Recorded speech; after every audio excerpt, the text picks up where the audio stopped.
समस्या है हमारा विश्वास। हमारा विश्वास ही हमको कृष्ण भक्त बनने नहीं देता।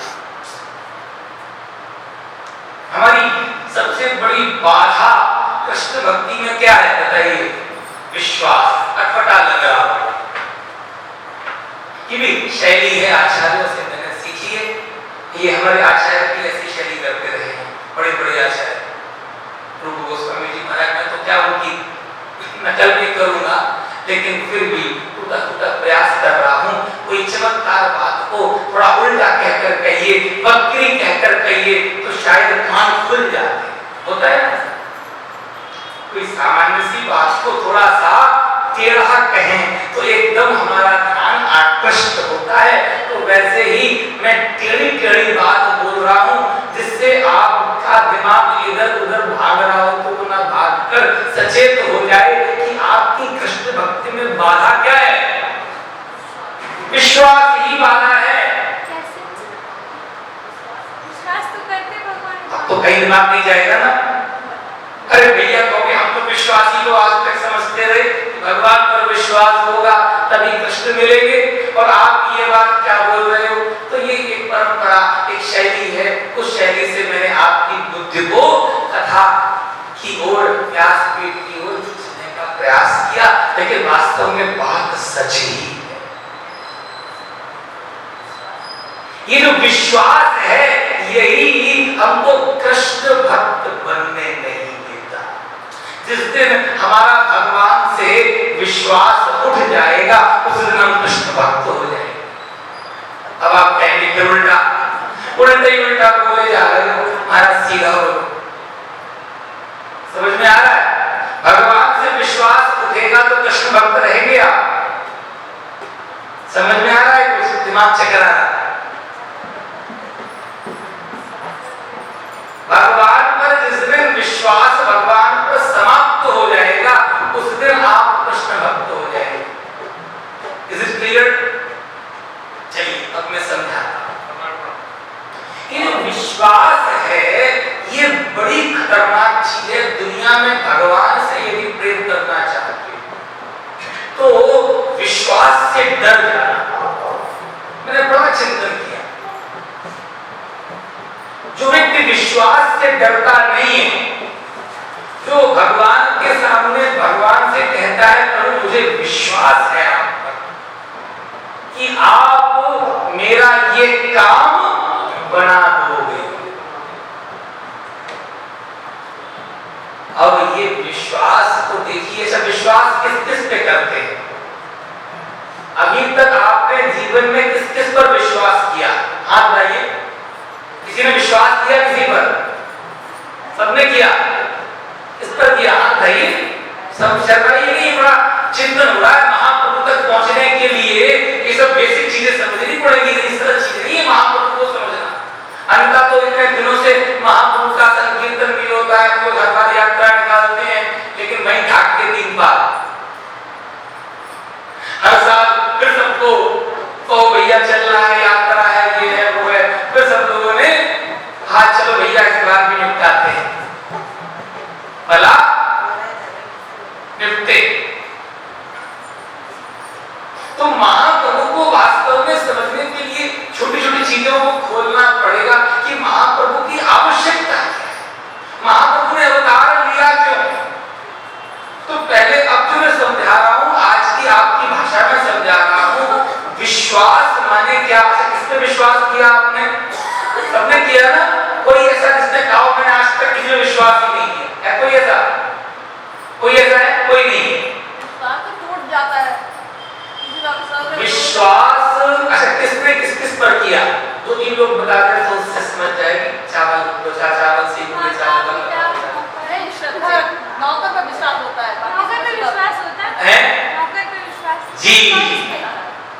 विश्वास किस पर करते हैं? दुकान पर नौकर से। दुकान है ना आपकी, नौकर भी है, नौकर पे क्या करते हैं? विश्वास करते हैं। क्या मतलब हुआ? अब जरा सोचिए, जिस नौकर पर आप विश्वास करते हैं माने आज तक उसने कोई आपका अहित नहीं किया है, कोई गलती नहीं की है, आपका विश्वास कायम है। क्या कहते हैं? हमारा विश्वास जमा हुआ है, हमारा इस आदमी पर, रामलाल पर विश्वास बना हुआ है। इसका मतलब क्या हुआ कि ये विश्वास कभी भी टूट सकता है। The moment he will commit any mistake, जिस क्षण वो कोई मिस्टेक करेगा, कोई चीज चोरी करेगा, आप सशंकित रहते हैं हमेशा कि पता नहीं कब कोई इससे गलती हो जाए। और जिस पर ज्यादा विश्वास करते हैं क्या होता है? क्या करते हैं? वही धोखा देता है। जिस नौकर पर आपने ज्यादा विश्वास किया, वही नौकर क्या करता है? पूरी पूरी दुकान बेच देता है। तो आपको पीछे आपके बाबा जी ने, आपके पिताजी सिखाए ये बात कि बेटा विश्वास करना, लेकिन सजग रहते हुए, माने पूरी तरीके से कभी किसी पर विश्वास नहीं करना। तो विश्वास किस पर किया जाता है? समझ में आ रहा है? किस पर किया जाता है? नौकर पे। पति पे विश्वास करते हैं आप? अब ये अलग बात है, आपने हाँ करते हैं। पति पर विश्वास किया जाता है? नहीं। पत्नी पर हम विश्वास नहीं करते।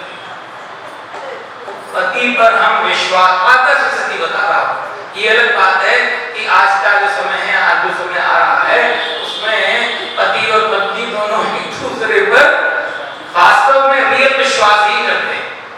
अने नौकर वाला पता नहीं कब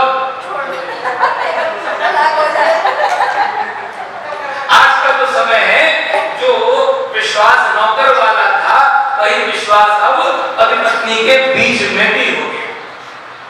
तो जहां विश्वास है वहां शंका है, वहां संभावना है कि पता नहीं कब ये धोखा दे जाएगा। तो भगवान से यदि आप विश्वास करते हैं, समझ लीजिए क्या भगवान को माना आपने? नौकर। भगवान किस कैटेगरी में आएंगे? नौकर की कैटेगरी में, कि पता नहीं कब ये हमारा सामान बेच दे, चोरी कर ले जाए, पता नहीं कब ये धोखा दे दे। तुरंत आप क्या करते हो? दूसरा अल्टरनेट तैयार। एक नौकर हटाया, दूसरा नौकर एट लॉस फायर। इंग्लिश में बोलते हैं कि जिसको जॉब से निकालना होता है, फायर्ड। तो तुरंत जो नौकर आपका बात नहीं मानता है, आप क्या करते हो? उसको नौकरी से निकाल लेते हो। और भगवान पर यदि विश्वास किया, और विश्वास किया इसका मतलब भगवान को क्या माना? नौकर। और भगवान ने, उस भगवान नाम के नौकर ने भगवान दास, उसको भगवान दास कह लो, भगवान भगवानू कह लो, रामू कह लो, कुछ भी बोल लो, रामू कह लो, कानू कह लो, कुछ भी कह लो। यदि उसने काम नहीं किया तो क्या करोगे आप? फायर। तुरंत नौकरी से आज ही आप 1 महीने का आपको एडवांस, हम आपको नोटिस दे रहे हैं, नौकरी छोड़िए। ठीक है ना? ये बात समझ में आ गई? तो इसका मतलब है कि हम कृष्ण भक्ति करते हुए भी यदि विश्वास करते हैं तो हमारी नींव ही गलत है, हमारा रास्ता ही गलत है। गलत रास्ते पर यदि हम चल रहे हैं तो कृष्ण भक्ति, अब कृष्ण भक्ति यहाँ पर भगवान महाप्रभु ने अवतार दिया है क्या देने के लिए? प्रेम भक्ति। भगवान भक्ति की भी विशेष अवस्था प्रेम भक्ति। प्रेम भक्ति प्राप्त करने के लिए आपको क्या करना पड़ेगा? रास्ता सही करना पड़ेगा।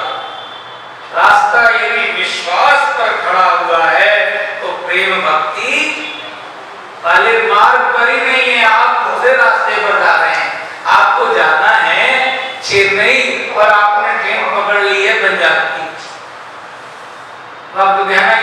बैठ गए हो और जाना है चेन्नई, जाना है कलकत्ता, जा रहे हो जम्मू। अरे जब गलत रास्ते जा रहे हो तो भैया कितनी कष्ट भक्ति करते रहो, कितना मंदिर आते रहो, कुछ नहीं होगा। इसका प्रमाण क्या है? आप पूछेंगे भाई आप इसका प्रमाण दीजिए, तो हमारे आचार्य प्रमाण देते हैं कि गोस्वामी जी महाराज आदौ श्रद्धा, आदौ माने आदि, पहली वस्तु क्या है? श्रद्धा। आदौ श्रद्धा ततः साधु संगोथ भजन क्रिया। पहली वस्तु श्रद्धा। श्रद्धा नहीं है तो अभी हम लोग मंदिर में जा रहे हैं, मंदिर में रोक नहीं है, लेकिन अभी हमने मार्ग पर अगले स्टेशन पर पहुंचे ही नहीं, अभी तो चलना प्रारंभ किया। अब यहाँ से गाड़ी चालू होती है ना, अगले स्टेशन पर अभी पहुंचे ही नहीं, कोई दूसरा स्टॉपेज आया ही नहीं है जहां से हम कह सकें, जान पाए कि हम किस तरफ जा रहे थे। एकदम ट्रेन में बैठ जाए, जब अगला स्टेशन आता है तभी ना जान पाएंगे ना हम चेन्नई की तरफ जा रहे हैं, कलकत्ता की तरफ जा रहे हैं या दिल्ली की तरफ जा रहे हैं। तो यदि श्रद्धा नहीं आई तो अभी समझिए कि आपके पास में कोई संकेत ही नहीं, कोई तरीका ही नहीं है, उपाय नहीं है कि आप ये जान पाए कि हमारा स्टेशन इस दक्षिण की ओर है या उत्तर की ओर हमारी यात्रा चल रही। आदौ श्रद्धा ततः साधु संगोथ। आदौ श्रद्धा, पहली चीज श्रद्धा, और दूसरी क्या है? साधु संग। साधु संग माने जो आप कथा श्रवण करते हो। सबसे पहले श्रद्धा, फिर साधु संग, साधु मुख से हरि कथा, भगवान की कथा साधु के मुख से। साधु संगोध भजन क्रिया। और जब साधु से कथा सुनेंगे तो वो कथा में आपको क्या सुना बताएंगे? भजन की क्रिया, भजन करने की क्रिया। क्रिया समझते हैं ना, विधि। What is the process? Process होता है हर चीज को, भोजन बनाती है माताएं, भोजन बनाने के लिए हर चीज का एक क्रम है ना। पहले मनिया करेंगे सब्जी को, फिर पानी नहीं डालेंगे। मैं बचपन में सब्जी बनाई एक बार भिंडी की, उसमें पहले पानी मिला दिया, याद है मुझे अभी भी। और वो सब्जी, और फिर उसको छौंका। भिंडी की सब्जी में पहले पानी मिला दो आप, क्या होगा? मुझे वो याद है बचपन में ये सही गलती कर चुका हूँ। तो एक भजन क्रिया है, सब्जी बनाने की क्रिया है कि पहले हम घी डालेंगे या तेल डालेंगे, पानी बाद में डालेंगे, पहले से पानी से पोंछ लेंगे। भिंडी को तो बिल्कुल पोंछा जाता है, पानी रहना चाहिए उस पर लगा हुआ भी, वो भी कहीं ना कहीं उसको खराब कर देगा। तो भजन क्रिया, भजन क्रिया बताओ जब भैया भिंडी बनाने की क्रिया होती है। भिंडी बन सकती है बिना क्रिया के, अरे पेड़ा बन सकता है बिना क्रिया के, रबड़ी बन सकती है बिना क्रिया के, तो भजन में क्रिया नहीं होगी। इतनी सरल सी बात। और हम कभी जिज्ञासा ही नहीं करते हैं। क्यों बताइए? क्यों हमारे मन में आया ही नहीं कभी कि भजन में क्रिया भी होनी चाहिए? क्यों? क्योंकि हमने रास्ता ही विश्वास कर लिया था। उस विश्वास ने कभी हमको बताया ही नहीं कि श्रद्धा होनी चाहिए। हम कभी जान ही नहीं पाए कि श्रद्धा होती है, दूसरे नंबर पर साधु संग होता है, तीसरे नंबर पर भजन क्रिया होती है, और फिर क्या होता है? ततो अनर्थ निवृत्ति स्यात् ततो निष्ठा उचितता। फिर अनर्थ की निवृत्ति होती है। जब भजन की क्रिया की जाती है तब अनर्थ की निवृत्ति होती है, और अनर्थ की निवृत्ति होती है तब निष्ठा, भगवान में निष्ठा पैदा होती है। और जब निष्ठा पैदा होती है तब हमें भगवान में क्या क्या प्राप्त होता है? तब भगवान की सेवा में क्या मिलता है? मेवा, सेवा में रुचि। ये सब आचार्यों ने प्रतिपादन किया, एकदम समझाया हुआ है, लेकिन हमें कभी मौका ही नहीं मिला क्योंकि ही दूसरे धर्म का ले लिया। उस धर्म का नाम था विश्वास धर्म। आदो श्रद्धा तथा साधु संगोद भजन क्रिया ततो अनर्थ निवृत्ति स्यात् ततो निष्ठा रुचिस्तथा अथासक्ति ततो भाव। इसके बाद रुचि आ जाती है तब क्या होता है? भगवान में आसक्ति हो जाती है। आसक्ति माने कि हमारे ठाकुर ने के लिए रात में हमें जल नहीं रखा, जल नहीं रखा। ठाकुर जी उठे होंगे और प्यास लगी होगी 1 बजे, तो किससे जल मांगने गए होंगे? इसको कहते हैं आसक्ति, रुचि की जल रखना। और जब हम कभी जल नहीं रख पाए तो हमको मन में आसक्ति, हम बेचैन हो गए कि हमने जल नहीं रखा। अब जब जल रखने पहुंचे, जब कभी सही कर लिया, तो मन में फिर रुचि ने बताया कि ठाकुर जी बताओ सादा सादा जल पिएंगे। अरे अब तो गर्मी आ गई है, इसमें खस की एक बूंद और डाल। आदो श्रद्धा तथा साधु संगोद भजन क्रिया ततो अनर्थ निवृत्ति स्यात् ततो निष्ठा रुचिस्तथा अथासक्ति ततो भावस्। इसके बाद क्या आएगा? आसक्ति के बाद भाव, तब भाव उत्पन्न होगा। अथासक्ति ततो भावस्ततः, और भाव के बाद ततः प्रेमाभ्युदञ्चति, तब प्रेम प्राप्त होगा, तब प्रेम भक्ति प्राप्त होगी। उस प्रेम को देने वाले भगवान गौर हरि, आज जिनका हम लोग आविर्भाव दिवस मनाने के लिए यहाँ पर उपस्थित हुए हैं, आज भगवान का अभिषेक होना है, तो वही भगवान महाप्रभु इसी सब चिंता से प्रकट हुए। ये भी एक प्रयोजन था। भगवान के अवतार के 2 प्रयोजन थे, एक था अंतरंग प्रयोजन और एक था बहिरंग प्रयोजन। बहिरंग प्रयोजन यही था भगवान के मन में था कि मैं कैसे जीव को क्या दूं? प्रेम दूं। और प्रेम देने के लिए हमको जो क्रम है उसका पालन करना।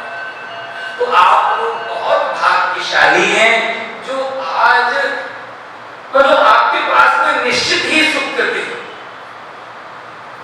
क्योंकि भगवान महाप्रभु ने कहा है करोड़ों करोड़ों में से कोई एक कृष्ण भक्त होगा, वो भी सामान्य करोड़ों में नहीं, करोड़ मुक्ति लोगों में से, मुक्तिकामियों में से कोई एक कृष्ण भक्त होगा।